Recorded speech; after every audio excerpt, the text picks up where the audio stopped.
அடுத்த அதிகாரம் 28வது அதிகாரம் கூடா ஒழுக்கம். அதாவது கடைபிடிக்க கூடாத ஒழுக்கம். துறவிகள் என்பவர்கள் காம இச்சையை விட்டவர்கள். அப்படி காம இச்சையை விட்டு துறவியானவர்கள் மீண்டு வந்த இச்சையிலே நாட்டம் கொள்வது என்பது தவிர்க்கப்பட வேண்டியது. அதாவது அவர்கள் விட்ட காம இன்பத்தை மனவலிமை இல்லாமையினாலே பின்னும் விரும்புவது கூடா ஒழுக்கம். ஆகையினால இதைத்தான் அவர் பேசுகிறார். தவத்திற்கு பொருந்தாத ஒழுக்கம், அதாவது மனவலிமையற்று விட்ட சிற்றின்பத்தை மீளவும் மறைவில் துய்த்தல் என்பார் நாமக்கல் கவிஞர். அதாவது கூடாத நட்பு போல, கூடாத நட்பு எப்படி விளக்க வேண்டுமோ அதுபோல கூடா ஒழுக்கமும் விளக்கப்பட வேண்டியது என்பதை சொல்லுகிறார். முதல் குறளிலே சொல்லுகிறார், ஒரு மனிதன் பஞ்சபூதங்களால் ஆனவன். ஒரு மனிதனுடைய உடம்பு பஞ்சபூதங்களால் ஆனது. ஒருவன் வஞ்சனையாக தவறான வழியிலே குற்றம் வழியிலே நடந்து கொள்வானேயானால் அவனுடைய உடம்பிலே இருக்கிற 5 பூதங்களும் மனத்தளவிலே திரித்துக் கொள்ளும். இவன் வேடம் போடுகிறான், துறவியாக வேடம் புனைந்திருக்கிறான். ஆனால் இவன் தவறான வழியிலே இப்படி செல்லுகிறானே என்று அவனுடைய உடம்பிலே இருக்கிற அந்த 5 பூதங்களுமே தங்களுக்குள்ளே நகைத்துக் கொள்ளுவான். இதைத்தான் சொல்கிறார், வஞ்ச மனத்தான் பழிச்சொழுக்கம். அதாவது பழிச்சொழுக்கம் என்றால் குற்றமான ஒழுக்கம். பூதங்கள் 5ம் அகத்தே நகும். பூதங்கள் என்பவை பஞ்சபூதங்கள், அதாவது நிலம், நீர், நெருப்பு, காற்று, வானம். இந்த பஞ்சபூதங்களால் ஆனதுதான் இந்த உடம்பு. ஆகையினாலே இந்த உடம்போடு சேர்ந்திருக்கிற பஞ்சபூதங்களும் தங்களுக்குள்ளே சிரித்துக் கொள்ளுமாம் இவருடைய நடவடிக்கையை பார்த்து. அடுத்தது சொல்கிறார், துறவி வேடம் போட்டிருக்கிறான், பெரிய துறவி மாதிரி வேடம் போட்டிருக்கிறான். ஆனால் அவன் தவறான பாதையை சென்று கொண்டிருக்கிறான். அவனை சொல்லுகிறார், வானுயர் தோற்றம் இவன் செய்யும். மிகப்பெரிய தோற்றம். அதாவது தலைவ கொட்டை, கழுத்திலே உத்தராட்ச கொட்டை, காலிலே பாலரட்ச கட்டை, உடம்பு முழுவதும் திருநீற்று பட்டை. ஆனால் இப்படி வேடம் புனைந்திருக்கிற அந்த துறவி தவறாக நடந்து கொள்ள முயல்கிறான். அப்படி தான் மனதறிந்து குற்றம் செய்கிறான். அப்படி என்றால் அவனுடைய தோற்றத்தினாலே என்ன பயன் என்று கேட்கிறார். இந்த துறவு கோலத்தை அவன் பூண்டிருப்பதனாலே என்ன பயனில்லை என்று பேசுகிறார். வானுயர் தோற்றம் எவன் செய்யும்? எதை செய்யும்? வானுயர் தோற்றம் எவன் செய்யும்? தன் நெஞ்சம் தானடி குற்றப்படி. அவனுடைய நெஞ்சமே தான் தவறு செய்கிறோம் என்பதை தெரிந்து அவன் செய்வானேயானால் அவனுடைய உயர்ந்த தோற்றத்தினாலே எந்த பயனும் இல்லை என்று பேசுகிறார். அடுத்தது ஒரு அருமையான செய்தி சொல்கிறார் இந்த குறள்ல. ஒரு பசுவானது புலித்தோலை போர்த்தி கொண்டு வயலிலே மேய்கிறது. வயல் சொந்தக்காரன் வெளியே நிற்கிறான். அவன் பார்க்கிறான், ஐயோ புலி மேய்கிறது என்று. புலி மேயாதுன்னு தெரியும் அவனுக்கு. புலி புல்லை தின்னாது, வயல் பயிரெல்லாம் சாப்பிடாது. பெருசத்துக்கு பயப்படுறான், ஏன்னா அது புலி. இதை சொல்கிற இது மாதிரி சில பேர் புலித்தோல் போர்த்த பசுக்களாக பல துறவிகள் இருக்கிறார்கள். துறவிகளிடம் புனைந்து கொண்டு தவறு செய்கிறார்கள். துறவிகளிடம் புனைந்து கொண்டு தவறு செய்கின்ற இந்த துறவிகளை பார்க்கிற போது இவர்களெல்லாம் புலித்தோல் போர்த்திய பசுக்கள். ஆகையால் சொல்கிறார், வலியின் நிலைமையான் வல்லுருவம் பெற்றம். வலிமை இல்லாதனால பெற்றம்னா பசு, புலியின் தோல் போர்த்து மேய்ந்தற்று புலித்தோலை போர்த்து மேய்ந்ததை போல. வலியின் நிலைமையான மனவலிவு இல்லாமல் நடந்து கொள்ளுகின்ற துறவிகள் இந்த பசுக்கானது புரித்தோரை போர்த்திக் கொண்டு மேய்கின்றதற்கு ஒப்பாக பேசுகிறார். வலியின் நிலைமையா வல்லுருவம் பெற்றம் புரிந்தோர் போர்த்து மேய்ந்தற்று.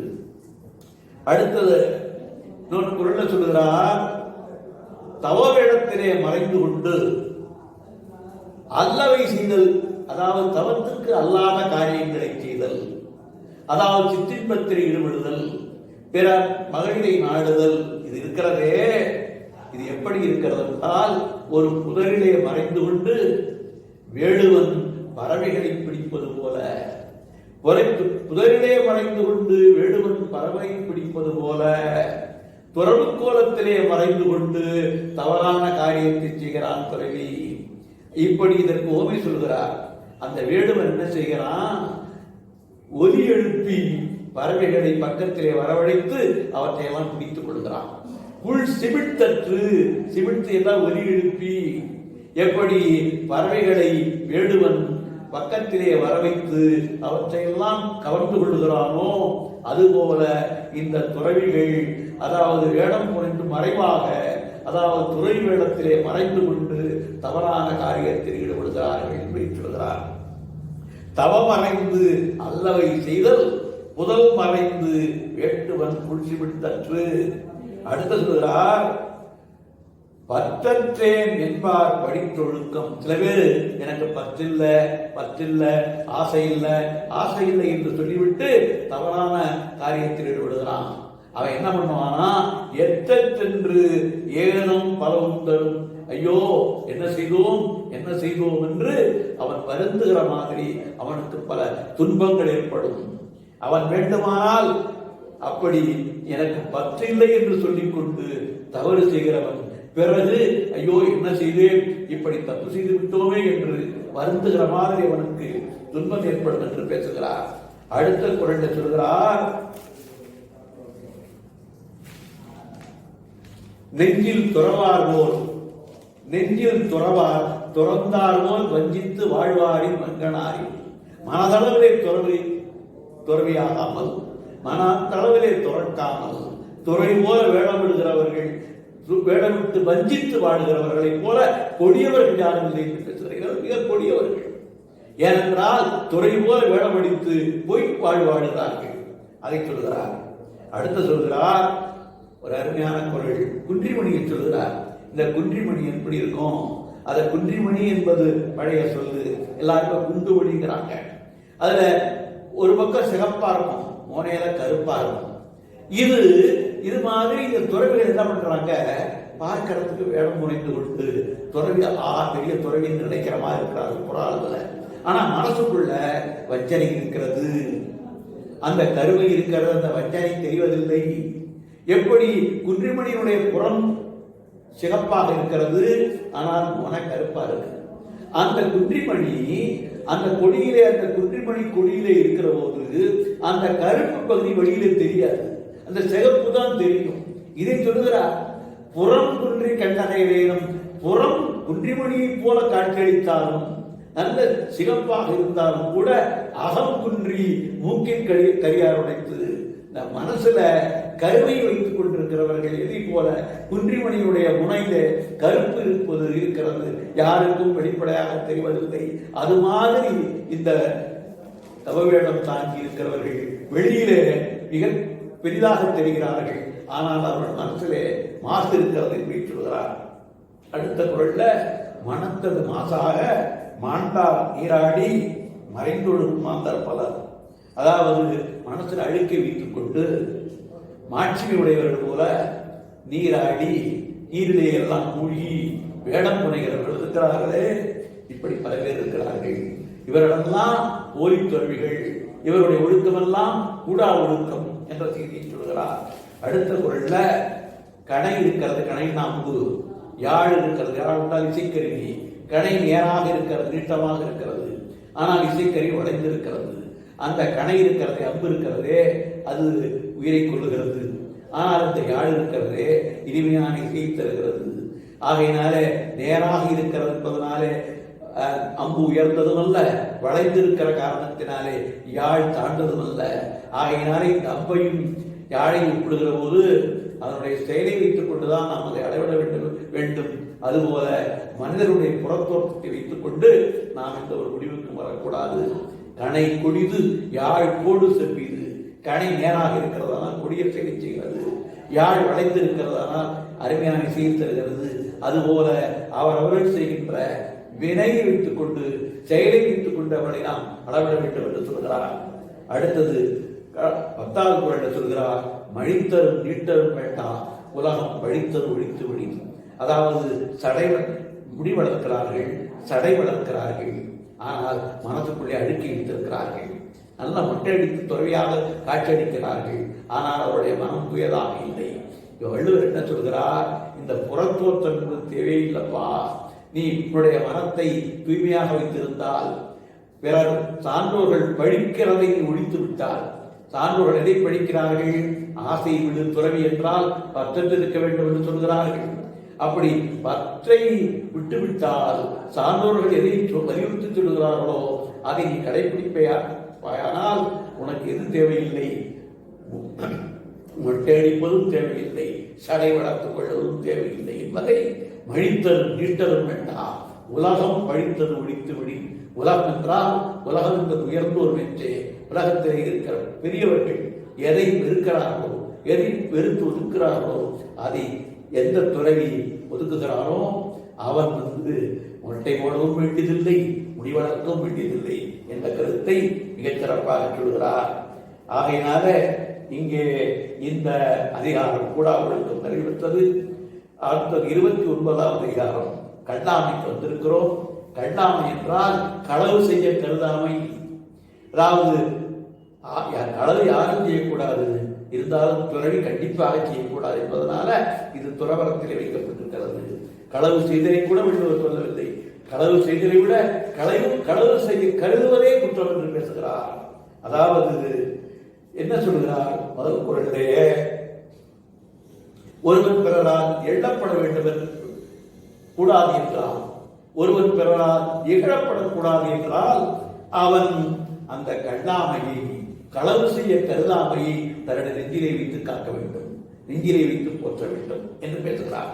எல்லாமை வேண்டுவான் என்பான் என தோன்றும் கல்லாமை காக்கதன் நெஞ்சு. தன்னுடைய மனதை அந்த கல்லாமை என்கிற அதிலே வைத்து காக்க வேண்டும். பிறர் பொருளை வஞ்சித்து கொள்ள கருதாமை. மனதளவிலே கூட பிறர் பொருள் மீது ஆசை வைக்கக்கூடாது, அதை கவர வேண்டும் என்று எண்ணம் கூடாது என்று பேசுகிறார். அடுத்தது சொல்கிறார், அதாவது என்ன சொல், பிறர் பொருளை மனசால் நினைக்கிறது கூட தப்பு. அதற்கு மேல என்ன சொல்கிறார்? அதை களவு செய்து கொள்வோம் என்று நினைப்பது பெரிய தப்புங்கிறார். உள்ளத்தால் உள்ளதும் தீரே, பிறர் பொருளை கள்ளத்தால் கொள்வேமெனல். அதாவது களவு செய்து ஒருவருடைய பொருளை அபகரித்துக் கொள்வோம் என்று நினைப்பது தவறு, மனத்தால் கூட நினைக்கக்கூடாது என்ற கருத்தை வலியுறுத்துகிறார். களவினால் அடுத்து சொல்கிறார், களவு செய்வதனாலே ஒருவருக்கு பொருள் வரலாம், செல்வம் சேரலாம், ஆனால் அது வளர்வது போல தோன்றி பிறகு அத்தனை வடித்துவோம் என்ற செய்தியை சொல்கிறார். களவினால் ஆகிய ஆக்கம் அளவிறந்து ஆவது போல கடும். அளவு அதிகமாகி வளர்வது போல தோன்றுமே தவிர ஆனால் கடைசியிலே அழிந்து போகும் என்று சொல்கிறார். அடுத்து சொல்கிறார், களவிலே ஒருவன் விருப்பம் வைப்பானே ஆனால் அது அதனுடைய பயன் என்று பார்க்கிற போது இறுதியிலே நீங்காத துன்பத்தை கொடுக்கும். களவின்கள் கன்றிய காதல். கன்றிய காதல் என்றால் விருப்பம், மிக அதிகமான விருப்பம். களவிலே வைத்திருக்கின்ற மிக அதிகமான விருப்பம் என்ன செய்யுமா? கடைசியிலே அவனுக்கு பெரும் துன்பத்தை கொடுக்கும் என்று பேசுகிறார். அடுத்ததாக அருள் கருதி அன்புடையாராதல், பொருள் கருதி பொச்சாப்பு பார்ப்பார்கள். அதாவது அருளை விரும்பி அன்புடையவராக ஒருவர் இருப்பது யாரிடத்தில் இல்லை என்றால், எவன் அன்புடையவனாக இருக்க மாட்டான், எவன் அருளுடையவனாக இருக்க மாட்டான் என்றால் பிறருடைய பொருளை கவர கருதி அவர் சோர்வு பார்த்து, எப்போது அவன் சோர்வான் என்று பார்த்து இருக்கிறவன் அவனிடத்தில் அன்பும் இருக்காது, அருளும் இருக்காது என்ற கருத்தை பேசுகிறார். அருள் கருதி அன்புடையாராதல், பொருள் கருதி பொச்சாப்பு பார்ப்பார்கள். பொச்சாப்பு என்றால் சோர்வு, மறதி என்று பொருள். இந்த இடத்திலே சோர்வு என்று பொருள். சோர்வு என்றால் பிறருடைய சோர்வு. என்ன சொல்லுவாங்க, அவன் எப்ப அசர்றான்னு பார்க்கலாம் ஐயா, அதான் இந்த இடத்துல சொல்கிறார். அடுத்தது, அளவின்கண் ஆற்றொழு கலாத்தார் களவின்கண் கன்றிய காதலவர். இந்த களவிலே அதிக விருப்பம் வைக்கிறவன் யார் என்று பார்த்தால் அளவோடு வாழ தெரியாதவன். எவன் அளவோடு வாழாமல் இருக்கிறானோ, அதாவது தன்னுடைய வருவாய்க்கு தக்க செலவு ஒருவன் செய்யாமல் இருக்கிறானோ அவனுக்கு களவு மேலே ஆசை வரும். யாரெல்லாம் அதிகமாக ஆடம்பரமாக செலவு செய்கிறானோ அவன்தான் அலுவலகத்திலே கையூட்டு பெறுவதற்கு முயற்சி செய்கிறான். அந்த கையூட்டு பெறுவது கூட களவுக்கு நிகரானதுதான். ஆகையினாலே அளவோடு வாழுகிறவன், தன்னுடைய வருவாய்க்கு தக்க மாதிரி வாழ்கிறவரிடத்திலே களவு என்கின்ற ஒன்று நிச்சயமாக இருக்காது.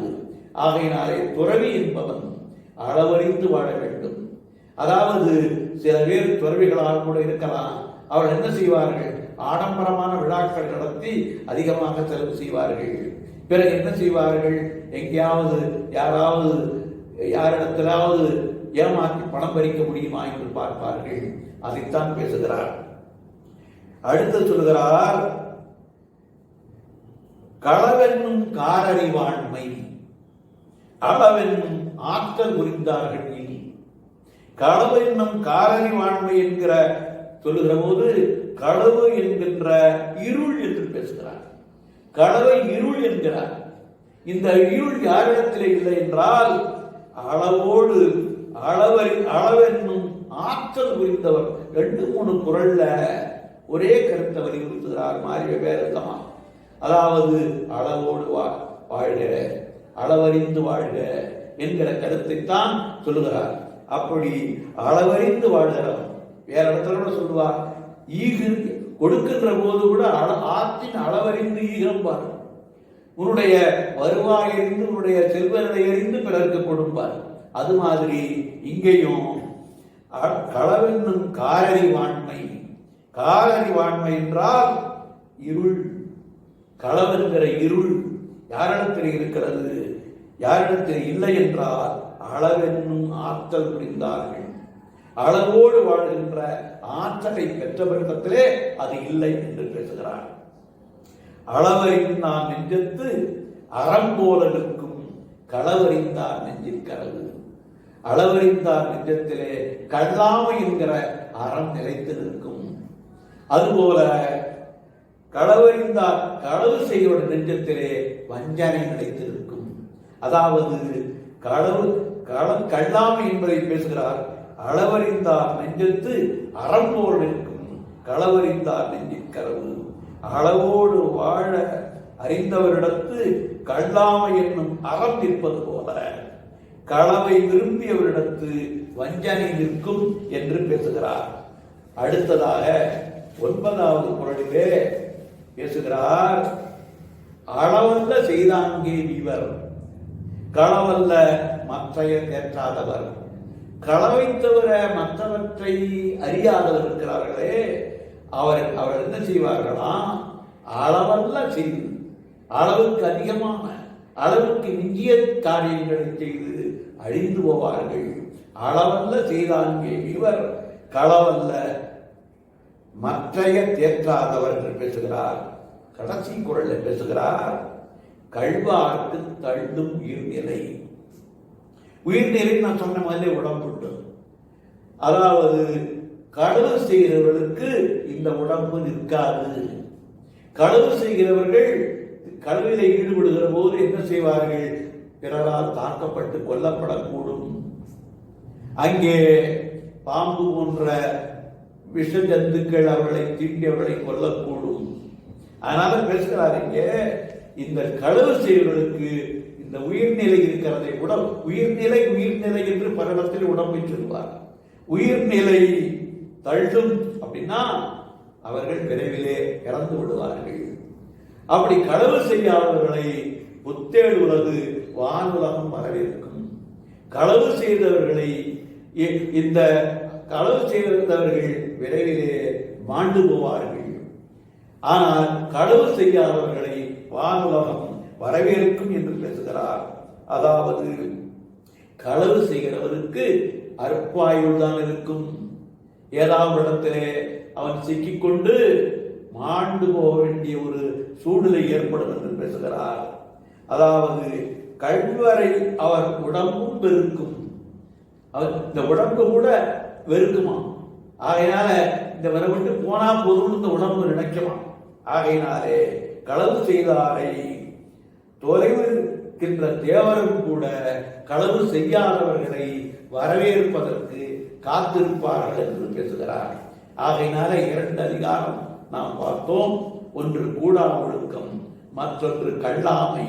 கூடா ஒழுக்கத்திலே துறவிகள் என்று சொல்லப்படுகிறவர்கள் தவறான ஒழுக்கத்தை கடைபிடிக்க கூடாது, காமிச்சியவர்கள் விட்டுவிட வேண்டும். அப்படி இல்லாத துறவிகள் மற்றவர்களாலே வெறுக்கப்படுவார்கள் என்று சொன்னார்.